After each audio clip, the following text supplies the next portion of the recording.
Bonjour à tous, bienvenue sur Grand Lille TV et bon après-midi à vous en ce vendredi 18 juin. À suivre dans ce flash, un pompier décoré mais aussi des moustiques un peu gênants en Pével et puis du foot également.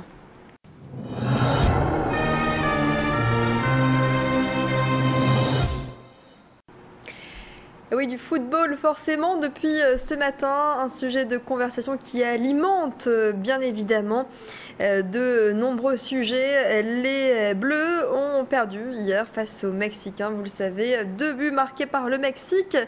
Et dans le cadre de cette Coupe du Monde de football, les hommes de Raymond Domenech ont déjà un premier crampon dans l'avion qui les ramènera en France. L'heure est à la déception chez les supporters français puisque les Bleus se sont inclinés 2-0 face à la Nouvelle-Garde mexicaine. Ils n'ont pas su relever le niveau après leur match nul la semaine dernière contre l'Uruguay. Et même si rien n'est joué, mathématiquement, il faut quand même le préciser, les chances de grimper dans ce tableau du groupe A s'éloignent de plus en plus. Hier soir, tous les ingrédients étaient pourtant réunis pour suivre ce match au Kinépolis de l'Homme dans une ambiance conviviale avec la Marseillaise et le maquillage tricolore. Le complexe retransmettait la rencontre en direct, mais la joie a rapidement laissé place à une immense déception. Certains supporters sont restés optimistes pour la suite des événements. Pour d'autres, ils avaient le moral dans les chaussettes. Les Bleus devront mettre le paquet mardi pour leur dernier match de poule face au pays organisateur de cette compétition, l'Afrique du Sud. Ce sera mardi prochain à 16h. À suivre aujourd'hui, Allemagne, Serbie, Slovénie, États-Unis et puis ce soir, Angleterre, Algérie. Voilà pour le foot. À présent, gros plan sur ce pompier médaillé près de chez nous, acteur régional des services des secours. Il s'appelle, vous allez le voir dans quelques instants, Philippe Vamberselaar. Il est colonel. Il est natif de Lille, ses 2 enfants sont sapeurs-pompiers professionnels. Il a intégré la brigade des sapeurs-pompiers en 1975, il est devenu colonel ensuite et actuellement il dirige le département du SDIS dans le Nord. Nous l'avons rencontré fier de sa décoration puisqu'il a reçu l'ordre du mérite du colonel.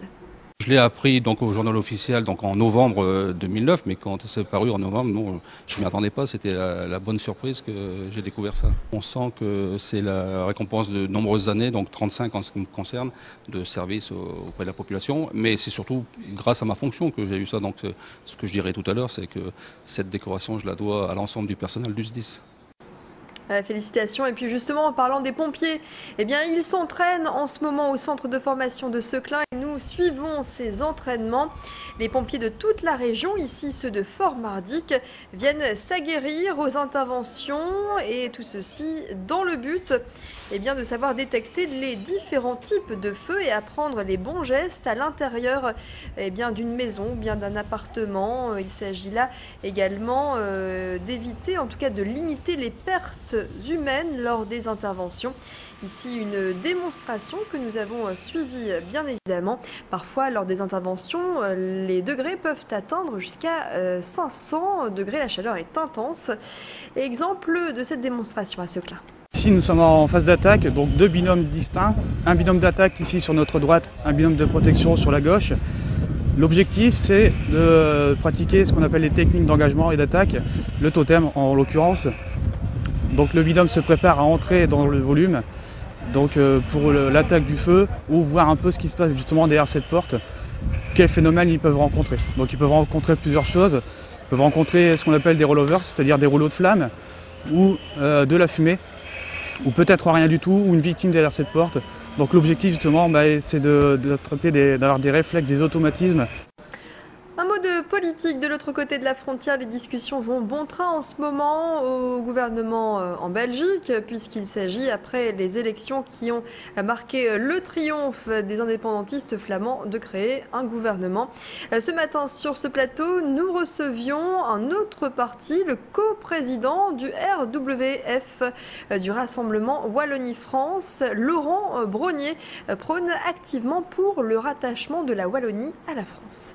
La meilleure solution pour les Wallons est de se rattacher à la France, cette grande nation avec laquelle nous partageons la langue, la culture et les valeurs. Surtout, nous partageons les valeurs promues par la République et nous nous sentons bien plus proches des Français que des Flamands. Notre proposition, c'est simple. Nous constatons la fin de l'État belge, nous constatons son évaporation et donc nous disons, plutôt que de créer un État confetti supplémentaire en Europe qui n'aurait pas ce sentiment d'appartenance nationale, eh bien, retournons vers nos voisins et frères français. Et puis comme chaque année en cette période depuis maintenant 5 ans, les moustiques ont envahi les communes du Pével. Au total, une quinzaine de communes qui tentent de lutter contre cet insecte et contre le développement des larves de moustiques dans les zones humides. Outre la gêne et l'inconfort, ces insectes et leurs piqûres peuvent causer quelques risques sanitaires pour les enfants et les femmes enceintes. La pulvérisation ou encore l'épandage de bacilles de Thuringe sont privilégiés, des manières inoffensives de lutter contre ces moustiques. Nous avons été confrontés depuis 5 ans à une prolifération de moustiques dans les communes de la vallée de la Marque. Elles sont au nombre de 16, auxquelles on ajoute les communes de Maubeuge et de Don. Et donc le département qui a été sollicité à l'époque, étant donné le désagrément que ça crée au quotidien auprès des populations locales, a été sollicité par les acteurs locaux pour prendre en charge l'organisation et le financement de la lutte contre les moustiques. C'est la fin de ce flash et l'info continue sur Grand Lille TV. Tout de suite, les prévisions météo. Passez une excellente après-midi.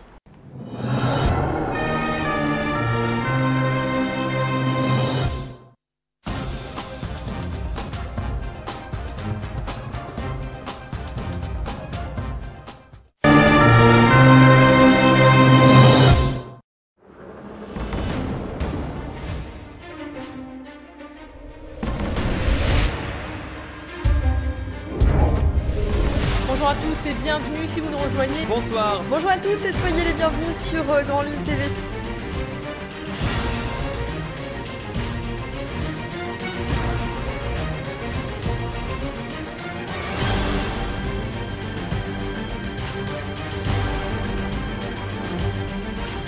Des parquets de qualité pour tous les goûts et tous les budgets. Également des terrasses en bois. Woodstocks à Menin en Belgique. Woodstocks vous présente la météo.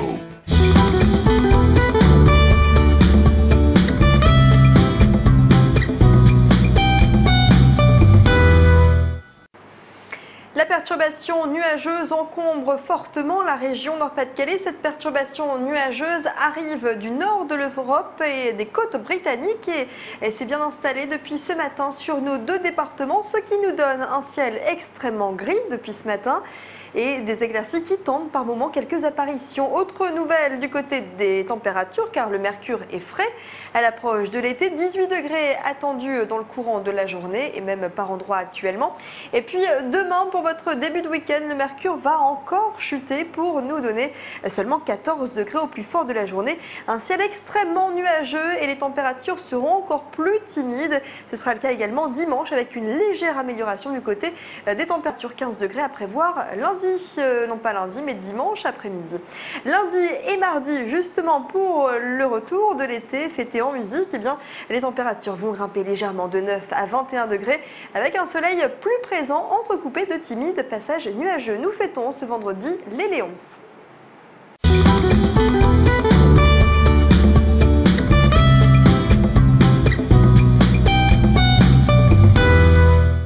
Des parquets de qualité pour tous les goûts et tous les budgets. Également des terrasses en bois. Woodstocks à Menin en Belgique. Woodstocks vous a présenté la météo. Pour votre accès Internet, votre site web ou la sécurité de vos ordinateurs, Nordnet vous offre un monde de solutions.